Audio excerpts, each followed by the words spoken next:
Merci beaucoup, Monsieur le Ministre. Eh bien, nous allons, on vous revoit tout à l'heure. Merci beaucoup pour cette intervention. Et je vais laisser la parole à Louis Salguero, justement, coordinateur du Hub RINOC pour la mêlée, pour la suite et l'ouverture de numérique en commun.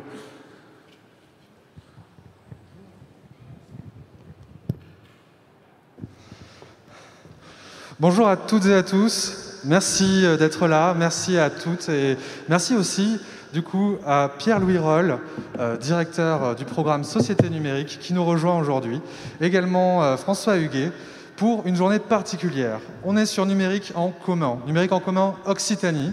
Donc c'est une journée, comme vous le savez, qui est dédiée à l'inclusion numérique. L'inclusion, on en a parlé là à l'instant et je remercie encore nos élus de porter ces chantiers-là qui sont d'une importance capitale. Je suis chef de projet à la mêlée et également coordinateur du Hub pour un numérique inclusif, RINOC, donc pour Réseau et Hub pour l'inclusion numérique en Occitanie. Et j'ai envie de passer la parole tout de suite, donc, justement pour qu'on vous en dise un peu plus sur ce format qui est numérique en commun. C'est une initiative nationale, en local aussi, mais je passe la parole tout de suite. Alors, qui veut commencer? Peut-être comme tu veux. Pierre-Louis? Allez, je te laisse la parole. Merci beaucoup, et je reprends la parole juste après pour vous dire le programme de la journée. Une journée exceptionnelle, vous allez le voir. Merci beaucoup, Louis. Là, je crois que ça marche, oui. Merci beaucoup, Louis. Monsieur le préfet, monsieur le ministre, monsieur le préfet, madame la vice-présidente de la région, mesdames et messieurs les parlementaires, monsieur le président du conseil départemental, monsieur le président Auberti, mesdames et messieurs et chers amis et partenaires de la médiation numérique en Occitanie, le ministre vient de fixer la feuille de route que nous, le programme Société numérique, on va devoir mettre en œuvre dans les semaines et les mois à venir pour l'inclusion numérique. Et quelque part, en venant vous présenter ce matin ce qu'est le numérique en commun, on va vous présenter aussi quelle est la méthode qui préside à notre action en tant qu'opérateur de l'État et responsable de ce plan. Je suis vraiment très heureux d'inaugurer ce numérique en commun Occitanie, dans cette journée numérique pour tous qui vient incarner dans cette semaine l'inclusion numérique.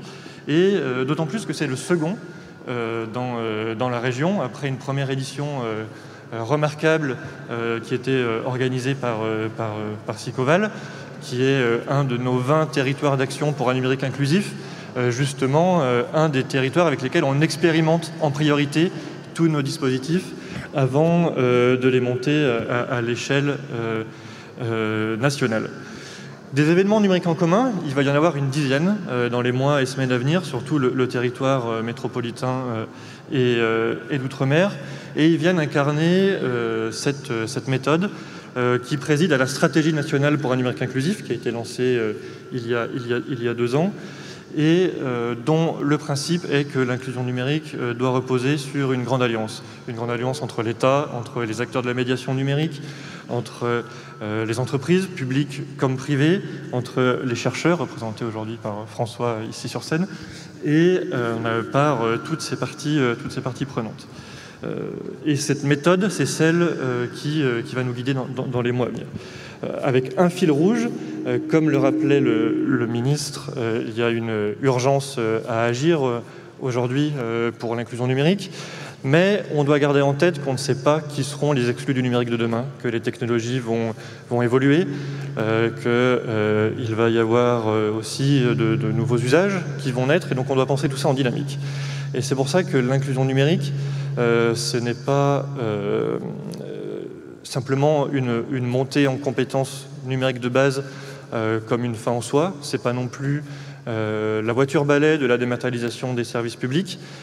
C'est quelque chose de plus important. C'est cet apprentissage de la citoyenneté numérique qu'évoquait le ministre, ce regard critique sur les technologies, et c'est aussi un levier de développement territorial.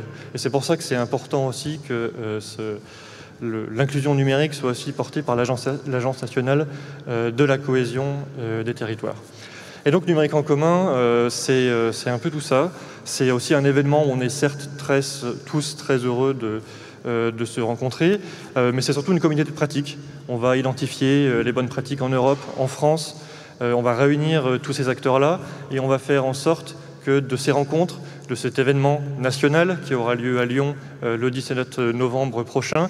Alors, de façon beaucoup plus réduite, compte tenu de la condition sanitaire. On va bientôt annoncer les modalités. Il y aura une journée très réduite à Lyon et un mois de séminaires et activités en ligne. Une sorte de MOOC géant, mais en un peu plus sympa quand même, qui va durer un mois durant. Et à l'issue de tout ça, l'objectif, c'est vraiment d'avoir des livrables et des solutions activables pour tous les territoires, puisque dans les semaines à venir, on va devoir être tous sur le pont pour arriver à mettre en place le plan de relance inclusion numérique notamment. Et là, il va falloir vraiment faire du sur-mesure en partant vraiment des besoins des personnes les plus vulnérables face au numérique et des particularités de chaque territoire. Donc l'ANCT sera à vos côtés pour construire ces étapes majeures à venir. Et les NEC locaux vont y contribuer. Comme je disais, il y en a 10 à venir en métropole et en outre-mer. Et je vais laisser à François le soin de présenter un peu cette méthode de travail.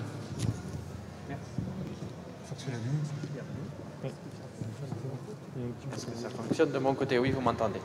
Bonjour à toutes et à tous. Alors, je ne vais pas encore saluer tout le monde. Moi, je vais saluer le reste de l'Alliance dont parlait Pierre-Louis, qui est composé, je pense, de travailleurs sociaux, de travailleurs, de salariés de la CAF, des différents organismes de services publics et des médiateurs et des médiatrices numériques qui travaillent dans des Fab Labs, dans des bibliothèques, etc. Donc, tu le disais, Pierre-Louis, NEC, c'est un écosystème d'événements qui, jusqu'à la fin 2020, va voir se dérouler 7 événements. 7 événements, vous êtes actuellement le 3e événement numérique en commun local en 2020. La semaine dernière, j'étais à Arras pour un autre hub, pour un événement organisé par un autre hub que celui des assembleurs, donc le hub numérique inclusif de la région des Hauts-de-France, où il y avait également monsieur le ministre. Fin août, on était à Bordeaux Métropole pour un numérique en commun sur ce territoire-là. Et donc, aujourd'hui, on est en Occitanie et j'ai cette chance de présenter cette démarche des numériques locaux. J'ai la chance d'être un petit peu l'ambassadeur des numériques en commun. On a la carrière diplomatique qu'on peut. Et je passe, en fait, avec une petite équipe qu'on a constituée.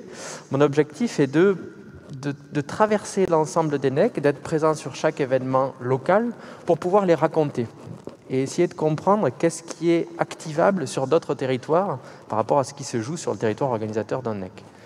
Pour bien me faire comprendre, on mène une sorte d'enquête où on va faire à la fois un reportage sur ce qui se passe ici localement, mais on va essayer également d'aller chercher les éléments qui pourraient être répliqués sur d'autres territoires. Et ça va s'incarner dans une série de carnets qu'on rédige, ça va être ça notre livrable en fait un petit peu. On va essayer de constituer une collection dans laquelle, on espère, vous trouverez tous les éléments qui permettent de penser véritablement qu'est-ce que c'est qu'un numérique ouvert, éthique et inclusif. Et surtout, à quelles conditions on peut activer, mettre en place, rendre opérationnel ce numérique éthique, ouvert et inclusif qui existe en fait déjà sur les territoires. Et les actions de beaucoup d'acteurs regroupés aujourd'hui ici dans cette salle l'illustrent. Donc on va, voilà, dans cette tradition qui est celle de la médiation numérique française, et puisqu'en 2011 déjà on a vu des carnets se constituer aux assises nationales de la médiation numérique à Ajaccio, puis ensuite ça a été fait à Mende, ça a été fait à Bordeaux, ça a été fait à Nantes, à Marseille. Voilà, on essaye de constituer des livrables, des carnets que vous pourrez imprimer localement, que vous pourrez retrouver sur le net, lire. On va essayer de constituer une collection de carnets qui, je l'espère, formeront un livre, le livre aujourd'hui du numérique inclusif, éthique et ouvert. Voilà, je vous remercie. Super, merci beaucoup. Bon, ben voilà, numérique en commun Occitanie, ça commence. Juste pour vous dire un peu le programme de la journée aussi, hein. Donc là, on va attaquer avec une table ronde donc avec pas mal d'élus, hein. Ils sauront se reconnaître. On va juste enlever les pupitres. Et puis, suite à cette table ronde, donc, qui va durer jusqu'à 11h45, il me semble, hein, elle est animée par Jacques-François Marchandise, un ami de la FING, justement, qui va avoir ce dur challenge, hein, d'animer cette table avec voilà, des élus aussi, tous autant impliqués que les autres, les uns que les autres. À 14h, on reprend. 14h, on aura une table ronde sur les entreprises. Donc, les entreprises s'impliquent, s'engagent dans l'inclusion numérique en Occitanie. C'est assez impressionnant. Vous allez voir aussi comment on a réussi à mobiliser tous ces acteurs et comment ils se mobilisent sur ce territoire-là en région. Et puis, juste après, donc, on va lancer un dispositif Diversity Days, justement, qui va accompagner les demandeurs d'emploi, ceux qui sont éloignés du numérique en termes de métier, parce que c'est aussi une piste d'insertion. Quand en parallèle, on trouvera un atelier pour développer la médiation numérique sur les territoires. Et enfin, dernière table ronde ici, on va justement traiter de ces questions des métiers du numérique. Quel dispositif on a à disposition en région pour donner accès aux formations aux métiers du numérique, encore une fois, comme une piste d'insertion.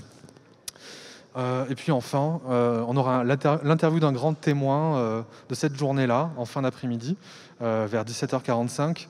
Et juste après, vers 18h, il me semble, 15, on fait un bar camp pour savoir un peu, finalement, selon vous, à quoi ça ressemblera l'inclusion numérique, ou en tout cas, à quoi ressemblera un numérique inclusif en Occitanie en 2025. Ça, ce sera au premier étage, dans la salle de plénière, salle 108. Donc, merci à toutes et à tous. Il faut savoir qu'on est aussi en ligne, on est aussi filmé en direct. Donc, c'est vrai que, vu le contexte, on a trouvé que c'était important de pouvoir donner accès aussi à ce contenu, à ces échanges, à ceux qui ne peuvent pas forcément se déplacer. Donc, voilà. En tout cas, on vous remercie d'être là aujourd'hui. Je vais commencer à juste aménager la scène pour qu'on fasse entrer justement les premiers intervenants de cette première table ronde. Merci, à tout de suite, dans 5 minutes max. À tout de suite.